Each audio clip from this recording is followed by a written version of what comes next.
নিশ্চয় আল্লাহ তাআলা তোমাদেরকে ন্যায় বিচারের আদেশ দেন, সদাচরণের আদেশ দেন। তিনি তোমাদের নিকটাত্মীয়দেরকে দানের আদেশ দেন, আর তিনি তোমাদেরকে অশ্লীলতা থেকে নিষেধ করেন, মন্দ কাজ থেকে নিষেধ করেন, অবাধ্যতা সীমা লঙ্ঘন থেকে নিষেধ করেন। তিনি তোমাদেরকে উপদেশ দেন যাতে তোমরা শিক্ষা গ্রহণ করো। সুবহানাল্লাহ। উপদেশ দিচ্ছে স্বয়ং কে? তিনটা জিনিসের আদেশ। ইয়ামুরু বিল আদল, সুবিচার ন্যায় বিচারের আদেশ তিনি দেন। ইহসানের আদেশ দেন, যাতে আমরা ইহসান করি, একে অপরের প্রতি সুবিচার করি, মহানুভবতা দেখায়, অনুগ্রহ দেখায়, আর নিকট আত্মীয়দেরকে যেন আমরা দান করি। এই তিনটা আদেশ তিনি দিয়েছেন। আর কোন তিনটা জিনিস থেকে তিনি বারণ করেছেন? অশ্লীলতা, ফাহশা, মুনকার, মানে সব মন্দ আর অসৎ কাজ, এগুলো থেকে তিনি আমাদেরকে বারণ করেন। ওয়াল বাগি, অবাধ্যতা, সীমা লঙ্ঘন, এই তিনটা কাজ থেকে তিনি আমাদেরকে বারণ করেন। তিনি আমাদেরকে উপদেশ দেন, স্বয়ং আল্লাহ তাআলা আমাদেরকে উপদেশ দেন যাতে করে আমরা শিক্ষা গ্রহণ করি। সুবহানাল্লাহ পড়ে।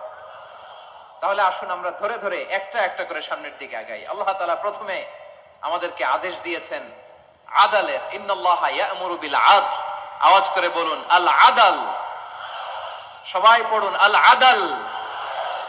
আমরা উর্দু জানি, হিন্দি জানি, অনেকে ইংরেজিও জানি, কিন্তু আরবি শব্দগুলো আমাদের মুখ দিয়ে বেরোতে চায় না। আওয়াজ করে বলুন আল আদাল। মাশাআল্লাহ। ইন্নাল্লাহা ইয়া'মুরু বিল আদল। আল্লাহ তাআলা আমাদেরকে আদলের আদেশ দেন।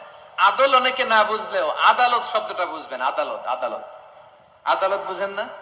যেখানে বিচার কার্যের ফয়সালা করা হয়, কোর্ট কাচারি আদালত, এটা তো ভেরি কমন। এটা শুনছেন না সবাই? আদালত, যেখানে ন্যায় বিচার হবে, সুশাসন হবে।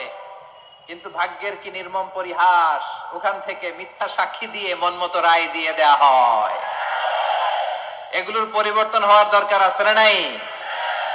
প্রিয় ভাইয়েরা, আদালত, আল আদল, ইংরেজিতে বলে জাস্টিস, ন্যায় বিচার, সুবিচার, সুশাসন, জাস্টিস, আল আদল। সব জায়গায় এই জাস্টিস থাকা দরকার। Justice should be prevailed in the society. The mission of all prophet was to uphold the justice. সব নবীর মিশন ছিল এই জাস্টিসকে, আদালকে, সুশাসন আর সুবিচারকে নিশ্চিত করা। পড়েন সুবহানাল্লাহ।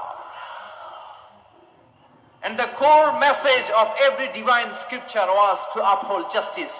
পৃথিবীর সব আসমানি কিতাবের মূল শিক্ষা ছিল এই জাস্টিসকে সমাজে এনশিওর করা, সুবিচার, সুশাসনকে এনশিওর করা।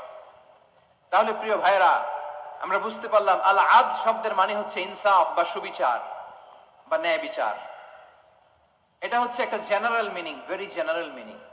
আপনি যদি ইন ডেপথ বুঝতে চান, আরো ভেতরে যান, তাহলে আদল মানে হচ্ছে সমন্বয়, আদল মানে হচ্ছে ভারসাম্য, ব্যালেন্স। আদল মানে হচ্ছে মধ্যম পন্থা। সুবহানাল্লাহ পড়েন।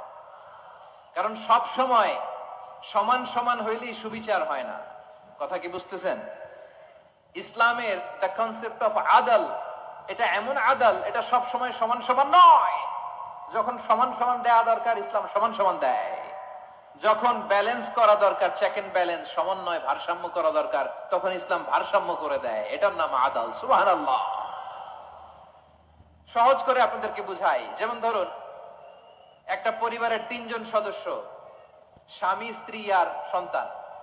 তাদের সকালবেলার ব্রেকফাস্টে, স্বামীর সকালের নাস্তায় স্বামীর 3টা রুটি লাগে, স্ত্রীর 2টা লাগে, আর সন্তানের 1টা রুটি লাগে। এখন আমি যদি সমান সমান করে